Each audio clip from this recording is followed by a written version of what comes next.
palabra ahora a nuestro primer invitado, que es el abogado y periodista Andrés Calderón, inspirador de la Clínica Jurídica de la Universidad del Pacífico. Andrés Calderón, muy buenas noches y bienvenido a RPP.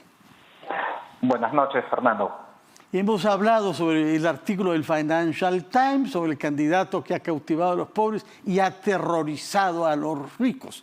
Usted no habla de aterrorizar, pero sí de miedo, porque su artículo, publicado en El Comercio, donde tiene una columna regular, plantea la pregunta, ¿cómo gestionar el miedo? Constatando que en muchos medios sociales ha habido un terror producido, miedo, dice usted, por algunas de las propuestas de Pedro Castillo y también de sus relaciones complicadas, pero relaciones reales e institucionales con personalidades como Vladimir Cerrón. Sí, creo que estas elecciones, no solamente por la voluntad de los candidatos de hacer una campaña de miedo, de apostar al antivoto del otro candidato, sino también por las pulsiones válidas de todos los ciudadanos, ¿no? de entender cuáles eran los riesgos que representaban ambas candidaturas, era natural sentir el miedo. Cómo gestionarlo es algo que creo que estamos todavía constatando y estamos mirando repercusiones que incluso creo que pueden ser más graves y trascender a los resultados de estas elecciones. Porque lo que ha ocurrido después de los resultados preliminares, de las tendencias que ya se conocían al conteo rápido del domingo en la noche, es una serie de reacciones que tanto políticas como incluso, yo cuestionaba, de abogados, que más bien apuntan a deslegitimar varias instituciones que parecían más o menos sólidas del escrutinio y el proceso electoral, que ponen en riesgo la salubridad de esta institución, de la democracia, y esto es algo cuyos efectos, adelantaba, pueden percibirse en las siguientes elecciones, en las elecciones del próximo año, las municipales y regionales, y las siguientes elecciones generales, que serían el 2026. Ahora, ¿por qué esta reflexión que comienza en torno al miedo lleva como título la muy provocadora frase «abogados al ataque»? ¿Qué es lo que ha querido decir con ese título?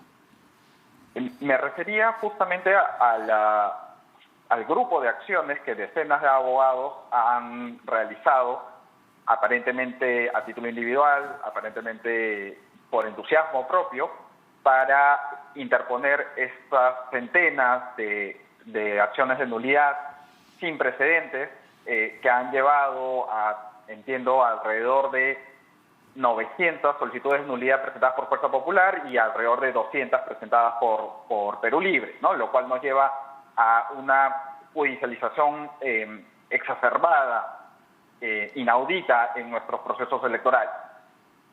¿Y a qué me refiero?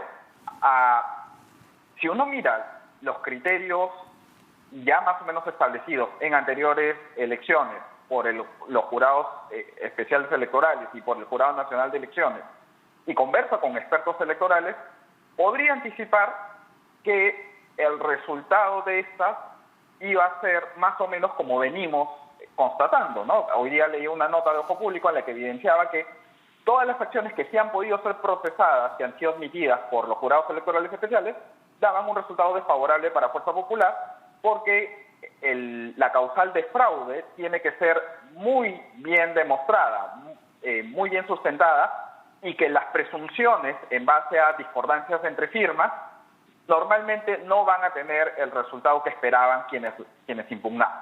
Entonces yo cuestiono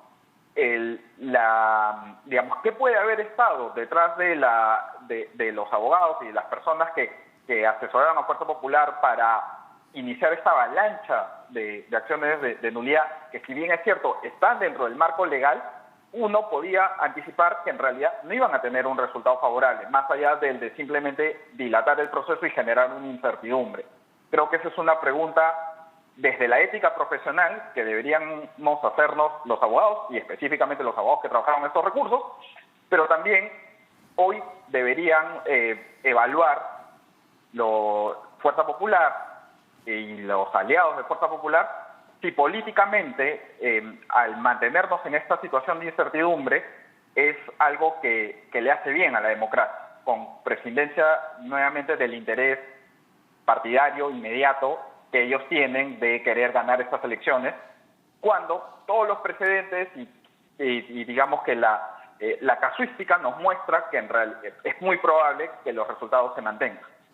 Ahora, el problema que usted plantea ahí es un problema general, porque usted se cuestiona, ¿se está haciendo todo este esfuerzo verdaderamente por la democracia y por la verdad electoral, o para que gane mi candidato o candidata?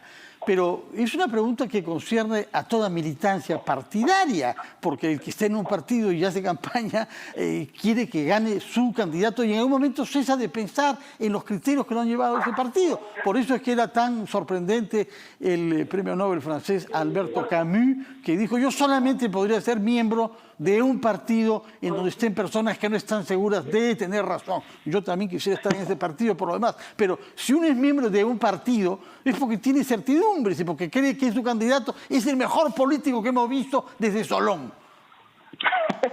Por supuesto, a ver, pero creo que ese razonamiento que es válido, ¿no? Que cualquiera puede sentir y pensar que su candidato es el estadista que nos va a llevar al bicentenario y generar, digamos, la tranquilidad y la mejora que el país requiere, ya.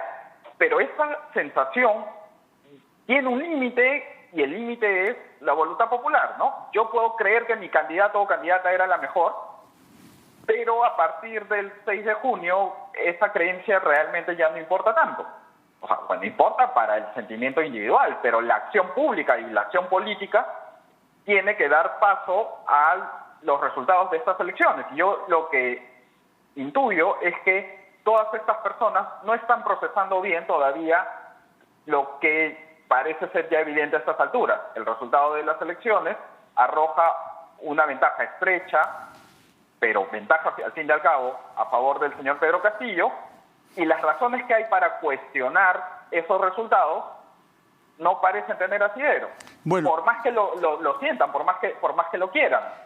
Tenemos que ir a una pausa. Tenemos que ir a una pausa, después de la cual yo le voy a preguntar qué quiere decir exactamente no están procesando, porque usted afirma que quienes están viendo los resultados no están procesando que los resultados electorales no les han dado razón. Nos explica qué significa esta expresión, si es jurídica, si es psicológica, si es filosófica o si es diplomática. No están procesando. Nos lo contesta Andrés Calderón después de una breve pausa.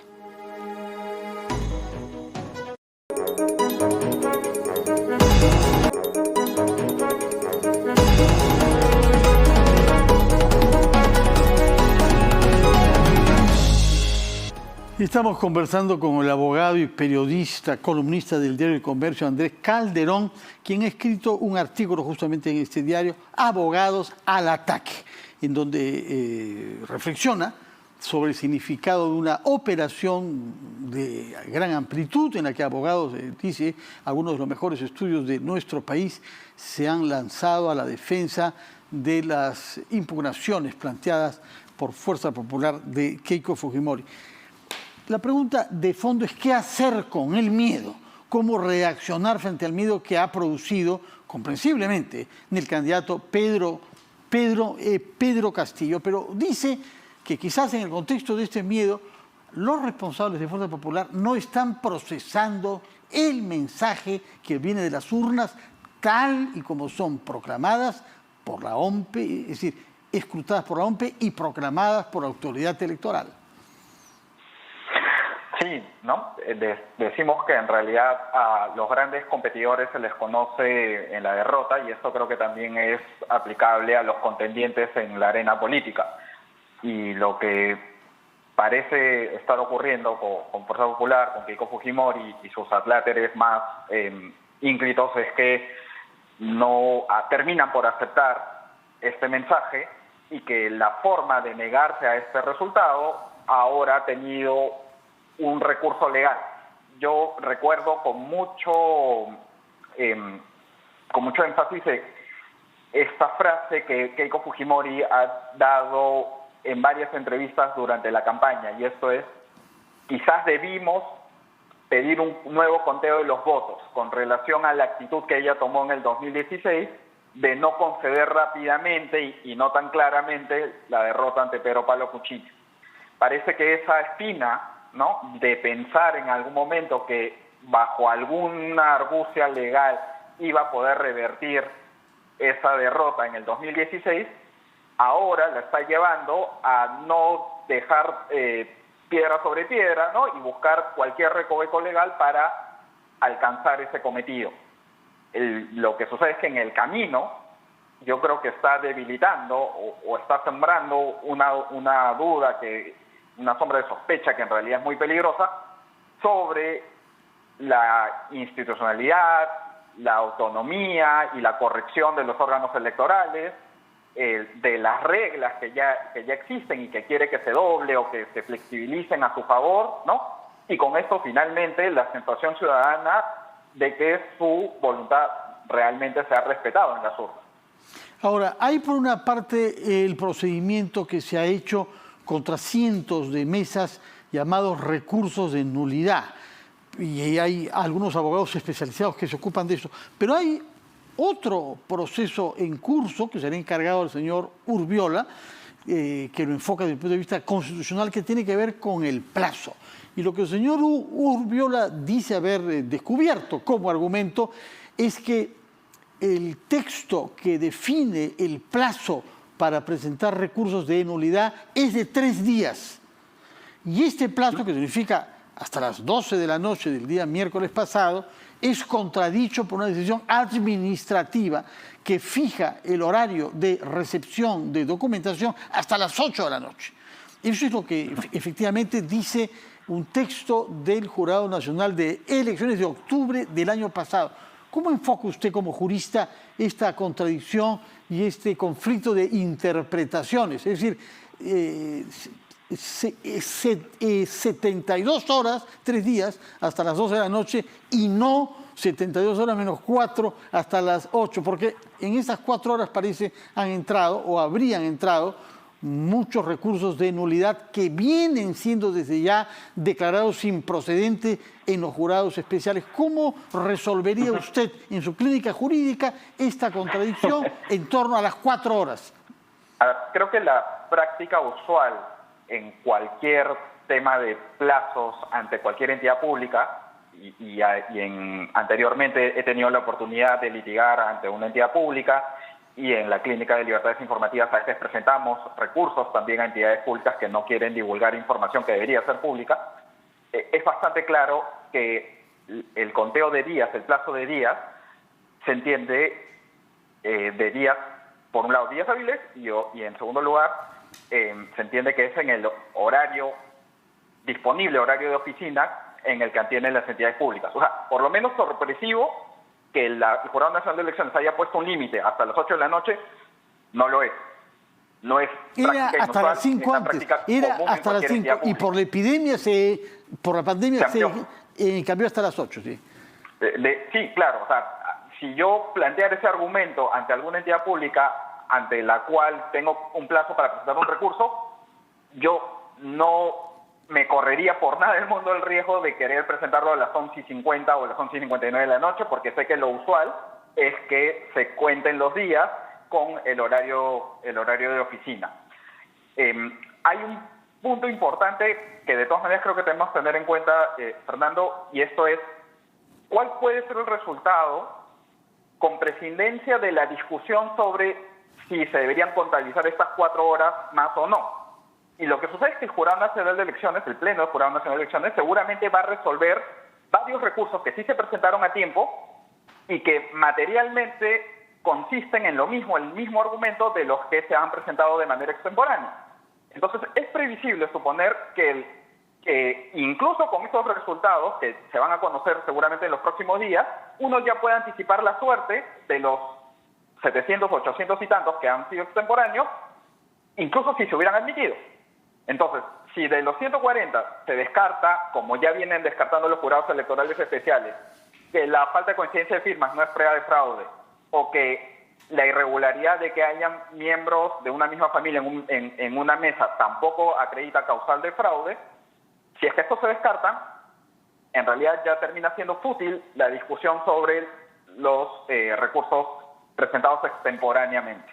Bueno, tomamos nota entonces que según usted terminaría siendo fútil que se persista en insistir en esas 4 horas que no tendrían ya posibilidad de alterar la correlación de los votos. Muchas gracias, señor Andrés Calderón, repito, profesor de la Universidad del Pacífico y columnista del diario El Comercio. Vamos a ahora recibir...